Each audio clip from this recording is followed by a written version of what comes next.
میرے رسول پاک علیہ السلام کا دروازہ سب سے بڑا دروازہ ہے، حضور کا دروازہ سب سے بڑا دروازہ ہے، لیکن میرے دوستو یاد رکھنا، نبی پاک علیہ السلام نے بھی لوگوں کو جب رستہ دکھایا ہے تو رب کریم کا رستہ دکھایا ہے، اللہ کا رستہ دکھایا، اللہ کریم کا رستہ دکھایا، لوگوں رب کی طرف توجہ کرائی۔ میرے رسول کریم سید عالم صلی اللہ تعالی علیہ وسلم نے لوگوں کی اللہ کی جانب توجہ کرائی اور لوگوں سے یہ کہا کہ وہ اپنے رب کریم کی جانب اپنا ذہن رکھیں، اپنی توجہ اپنے اللہ کی جانب مبذول کریں۔ میری بات کو اچھے طریقے سے سمجھیے گا، علم اللہ تبارک و تعالی عطا کرتا ہے تو اسے اللہ کی عطا ہی سمجھنا چاہیے۔ کچھ لوگوں کے پاس علم ہوتا ہے پر علم نافع نہیں ہوتا، وہ ٹامک ٹونجا مارتے رہتے ہیں ساری زندگی۔ علم کو اللہ کی عطا سمجھیں، اپنی عقل پر اپنے شعور پر زیادہ بھروسہ نہ سمجھیں، نظر اللہ پہ رکھیں۔ حضرت مولا علی شیر خدا کرم اللہ تعالی وجہہ الکریم سے کسی نے پوچھا تھا بڑا عالم کون ہوتا ہے؟ ہمارے ہاں تو اب وہ والے عالم پائے جاتے ہیں نا، اللہ ماشاءاللہ، جو ممبر پہ بیٹھتے ہیں تو دعوے ہی دعوے ہیں، ممبر پہ بیٹھتے ہیں تو دعوے ہی دعوے ہیں، اس طرح کے عالم ہمارے ہاں پائے جاتے ہیں۔ وہ ہر بات میں دعویٰ کرتے ہیں، میں یہ کر دوں گا، میں وہ کر دوں گا۔ یہ مزاج علماء کا نہیں۔ حضرت علی المرتضیٰ سے کسی نے پوچھا بڑا عالم کون ہوتا ہے؟ فرمایا بڑا عالم وہ ہوتا ہے کہ جسے مسئلے کا پتہ نہ ہو تو وہ کہہ دے مجھے نہیں پتا، میں پتہ کر کے بتاؤں گا، غلط بات بیان نہ کرے۔ امام مالک سے کسی نے کوئی مسئلہ پوچھا تو آپ فرمانے لگے مجھے اس سوال کا جواب نہیں آتا، ہمارے بزرگ سمجھاتے کیا ہیں؟ وہ کہنے لگا آپ اتنے بڑے امام ہیں تو اس سوال کا جواب نہیں آتا۔ فرمانے لگے اگر مجھے ہر سوال کا جواب آتا پھر تو میں خدا ہوتا، مجھے ہر سوال کا جواب نہیں آتا، مجھے تو اتنا آتا ہے جتنا میرے رب نے مجھے عطا کر دیا ہے۔ اپنی نظر اللہ پہ رکھیں، نکل آئیں اس معمے سے باہر کہ میں کوئی بلا ہوں، مجھے بڑا پتہ ہے، میرے پاس 6 ڈگریاں ہیں، مجھے 10 جگہ پہ تدریس کا شغف حاصل ہے، اس سے نکلیں باہر۔ قرآن مجید دیکھیے گا، اللہ تعالیٰ نے ارادہ قدرت فرمایا کہ میں حضرت آدم کو بناؤں گا، پھر بنانے کے بعد فرمایا فرشتوں سجدہ کرو آدم کو، سب نے سجدہ کیا الا ابلیس ابا واستکبر وکان من الکافرین، سب نے سجدہ کیا سوائے ابلیس کے، اس نے انکار بھی کیا، تکبر بھی کیا اور کافروں میں سے ہو گیا۔ تو یہ جب اللہ تعالیٰ نے سجدہ کرایا تو کیسے کرایا؟ اللہ تبارک و تعالیٰ نے نا حضرت آدم کو علم سکھایا خود، وعلم آدم الاسماء کلہا، خود اللہ فرماتے ہیں کہ میں نے جناب آدم علیہ السلام کو تمام اشیاء کے نام سکھائے، سب اشیاء کے نام سکھائے۔ تو وہ چیزیں پھر میں نے نا، اللہ فرماتے ہیں میں نے فرشتوں پہ پیش کی، میں نے کہا کہ بتاؤ ان کے نام کیا ہے، تو فرشتوں نے جو جواب دیا ہے وہ سمجھنے والا ہے۔ اللہ نے چونکہ خود علم سکھایا تھا حضرت آدم کو، جناب آدم سکھایا تھا لیکن فرشتوں کو نہیں سکھایا تھا، تو اللہ کریم نے فرمایا فرشتوں اب یہ بتاؤ ان چیزوں کے نام کیا ہیں؟ تو فرشتے کیا کہتے ہیں؟ فرشتے عرض کرتے ہیں قالوا سبحانک لا علم لنا۔ آپ کبھی یقین کریں اس چیز کی لذت لیں تو مزہ آ جائے۔ کہا قالوا سبحانک، کہنے لگے تو پاک ہے، قالوا سبحانک، کہنے لگے تو بھئی آدم علیہ السلام کو نام سکھا لیے، پھر فرشتوں کے سامنے وہ چیزیں پیش کر کے کہا ان چیزوں کے نام بتاؤ، تو فرشتے کیا کہتے ہیں؟ کہتے ہیں قالوا سبحانک، تو پاک ہے، لا علم لنا، ہمارے پاس کوئی علم نہیں، الا ما علمتنا، ہمیں تو اتنا پتہ ہے جتنا تو نے ہمیں سکھا دیا، ہمیں تو اتنا پتہ ہے جتنا تو نے ہمیں، لا علم لنا، ہمارے پاس کوئی علم نہیں ہے، اتنا ہی پتہ ہے جتنا تو نے ہمیں سکھا دیا ہے، اس سے زیادہ ہمارے پاس علم۔ اور یہ کیوں تو نے ہمیں جتنا سکھایا اتنا پتہ ہے؟ فرشتے یہ نہیں کہتے یا اللہ تو زیادہ سکھا، آدم کو دیا تو ہمیں بھی دے، یہ نہیں فرمایا، فرمایا انک انت العلیم الحکیم، اے اللہ تو علم والا بھی ہے اور حکمت والا بھی ہے، تجھے پتہ ہے کس کو کتنا دینا ہے، جتنا تو نے مناسب سمجھا جناب آدم کو دیا اور جتنا تو نے بہتر سمجھا وہ تو نے ہمیں عطا فرمایا۔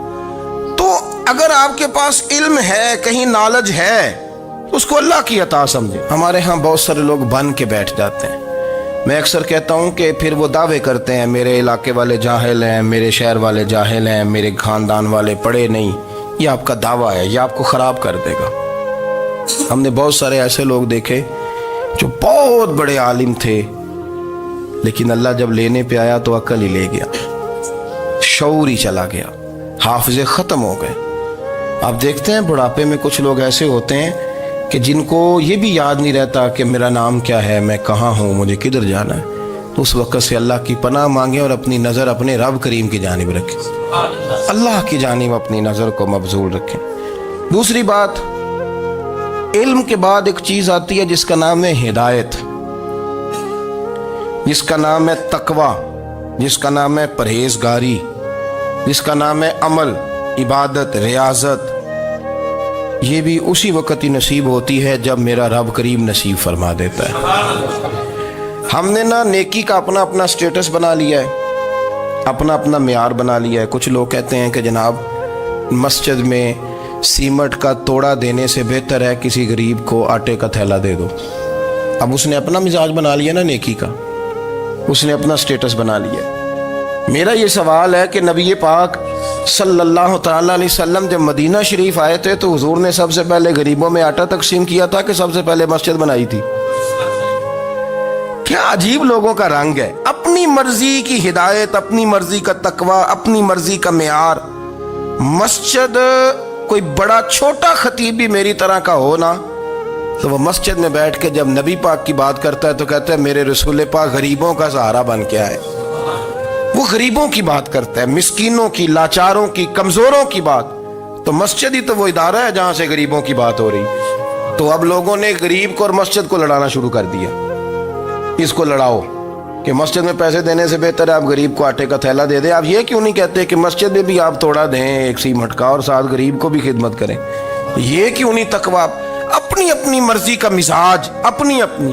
کچھ لوگ کہتے ہیں چھوڑو جی، ساری زندگی انسان نماز پڑھتا رہے اور پھر گالیاں بھی دیتا رہے، بندہ داڑھی بھی رکھ لے اور جھوٹ بولنا بھی نہ چھوڑے۔ تو یہ آپ نے اپنے پاس سے تقوی کا معیار بنایا۔ گالی دینے کا گناہ ہے اور داڑھی رکھنے کا ثواب ہے۔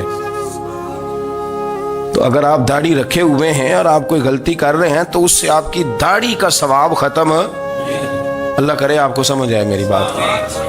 آپ کوئی غلطی کر رہے ہیں، داڑھی کا ثواب اس سے ختم، وہ اپنی جگہ پہ قائم ہے چیز۔ اپنی مرضی کا کیوں تقوی کا معیار بناتے ہیں؟ تقوی کا مزاج اپنی مرضی کا نہ بناؤ۔ اللہ کی بارگاہ سے دعا مانگو کہ یا اللہ ہمیں ہدایت کا نور عطا فرما، اللہ تو ہمیں رستہ دکھا، تو بتا کہ ہدایت کیا ہے۔ تو رب فرماتا ہے اللہ ولی الذین آمنوا، اللہ مومنوں کا مددگار ہے، یخرجہم من الظلمات الی النور، وہ انہیں اندھیروں سے نکالتا ہے اور نور کی طرف روشنی عطا فرماتا ہے۔ اندھیروں سے نور کی طرف اللہ لاتا ہے۔ اللہ ولی، اللہ مومنوں کا ولی ہے، وہ انہیں اندھیروں سے نور کی طرف نکالتا ہے۔ ہدایت ہمیشہ اللہ کی طرف سے سمجھے۔ جب وہ نماز کی توفیق دیتا ہے تو اپنے فضل سے دیتا ہے، جب وہ ذکر کی توفیق دیتا ہے تو اپنے فضل سے۔ ہم سمجھتے ہو جی فلانا نہیں پڑھ رہا بڑا بیوقوف ہے، فلانا نہیں پڑھ رہا، تو تم کیا اپنی عقل کے زور پہ پڑھ رہا ہے؟ میں جی اللہ کے فضل سے 2 سپارے پڑھتا ہوں، تو کس پہ احسان کرتے تو 2 سپارے پڑھ کے رویا کر کہ اگر مالک تو بڑا قریب نہیں۔ بڑے لوگ ہیں جن کو پورا قرآن حفظ ہے پر انہیں پڑھنے کی توفیق نہیں، تو انہیں فضل کیا اور مجھے توفیق دے دی ہے پڑھنے۔ رویا کر، پڑھ کے رویا کر، راتی ساری کر کر زاری، وہ نیند اکھاں تھی توندے تے فجرے اوہی گناہگار کہاون سب تو نیوے ہوندے۔ مہربانی کریں، ڈریں، نیکی کریں تو پھر ڈریں، پھر احساس پیدا کریں، پھر اپنے اندر وہ کمزوری لائیں کہ توبہ توبہ مجھے تو پتہ ہی نہیں، تو جانتا ہی نہیں۔ حضرت سیدنا امام اعظم ابو حنیفہ رحمۃ اللہ تعالی علیہ کے ساتھ ایک شخص کہتا میں نے نماز پڑھی تو عشاء کی نماز تھی۔ یہ جو لوگ بڑے ہوتے ہیں نا،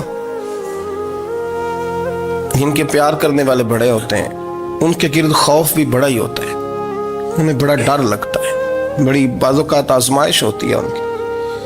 عشاء کی نماز کہتے پڑھی تو امام صاحب نے نا عشاء کی نماز میں تلاوت کی آیتیں فَمَن يَعْمَلْ مِثْقَالَ ذَرَّةٍ خَيْرًا يَرَهُ وَمَن يَعْمَلْ مِثْقَالَ ذَرَّةٍ شَرًّا يَرَهُ، فرمایا جو ذرہ برابر خیر کرے گا وہ بھی قیامت میں دیکھے گا، اور جو ذرہ برابر شر کرے گا وہ بھی قیامت میں اس شر کو دیکھے گا اس کے سامنے آئے گا. تو وہ شخص کہتا ہے کہ سارے لوگ نماز پڑھ کے چلے گئے تو امام صاحب رحمۃ اللہ علیہ نے اپنی داڑھی پکڑی رو رہے ہیں. کہتے ہیں وہ ذرہ برابر نیکی کا بدلہ دینے والے، وہ ذرہ برابر شر پہ سزا دینے والے میری سفید داڑھی کو دیکھ. مالک میرے ذرے ذرے سامنے نہ لانا، لوگ تو میری بڑی قدر کرتے ہیں دنیا، میں تو بڑا پہچانا جاتا ہوں، لوگ تو میری راہوں میں پھول لیے کھڑے ہوتے ہیں، مجھے بڑا نوازتے ہیں. قیامت میں رسوا نہ کر دینا، میرے لیے مشکل ہو جائے گی. وہ کہتے ہیں میں نے امام صاحب کا درد دیکھا، مجھے کوئی کام تھا تو میں چلا گیا. میں نے کہا کہ وہ اس وقت اللہ کے حضور حاضر ہیں تو میں دوبارہ آؤں گا.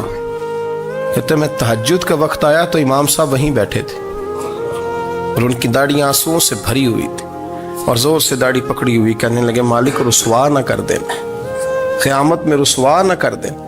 یار جو ہدایت یافتہ لوگ تھے وہ تو ڈرے ہوئے تھے، وہ تو سہمے ہوئے تھے، وہ تو کہتے تھے یہ اس کا فضل نہیں، اس نے بلا لیا، یہ اس کا کرم نہیں. حضرت باعزید بستامی کسی کافر کو دیکھتے تو رو پڑتے، کہتے مالک تو کتنا قریب ہے، یہ بے ایمان رہ گیا، تو نے اپنے فضل سے مجھے اپنے نبی کا غلام بنا لیا. وہ رو پڑتے. یہاں تو لوگوں کا دعویٰ ہی بڑا ہے.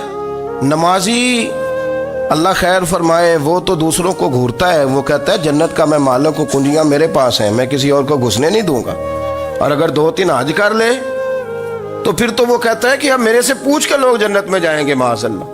اور اگر وہ 2 4 5 7 دفعہ کوئی نفل پڑھ لے تو پھر وہ کہتا ہے چھوڑیں جی سارے لوگ بے عمل ہیں، میں اکیلا نیک ہوں.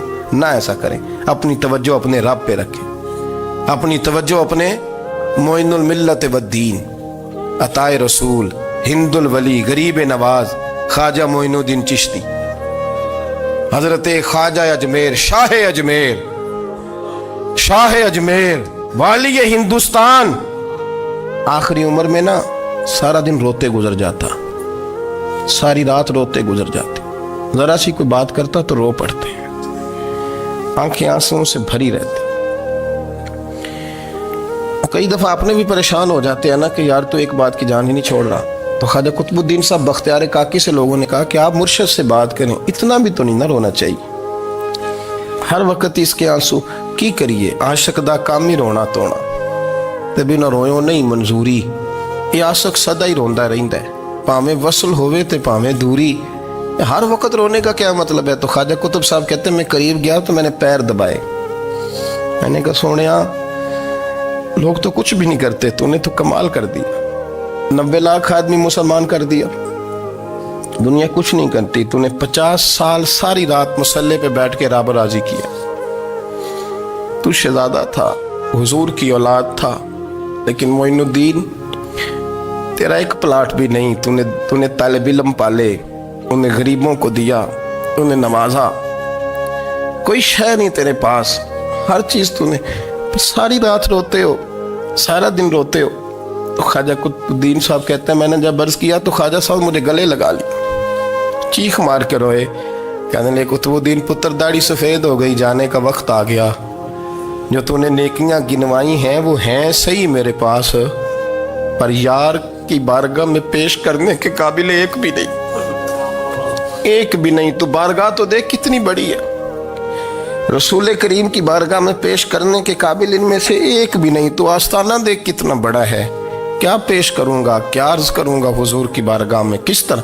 وہ یار جو بڑے تھے وہ تو ڈرے ہوئے تھے، سہمے ہوئے تھے، وہ تو بڑی آزمائش میں تھے، لیکن میرا اور آپ کا رٹا 2 نمازیں پڑھ کے 6 نمازوں کا دعویٰ کرنا اور لمبی چوڑی کہانیاں بنانا اور اپنے منہ سے اپنی تعریفیں کرنا، اس سے تھوڑا باہر آئیں. رزق بھی میرا اللہ ہی دیتا ہے، علم بھی اللہ دیتا ہے، رزق بھی. بڑے بڑے فقیروں کو مالدار ہوتے دیکھا، بڑے بڑے مالداروں کو فقیر ہوتے دیکھا، بڑے بڑے. میرے ایک بڑا سخی قسم کا سجن ہے، بڑا پیارا ہے، میں اسے سخی مانتا ہوں. میں نے اپنی پریشانیوں کے دنوں میں بھی اس شخص کو سخی دیکھا. ایک دن رات کو مجھے ٹیلی فون کر کے کہنے لگا کدھر ہو؟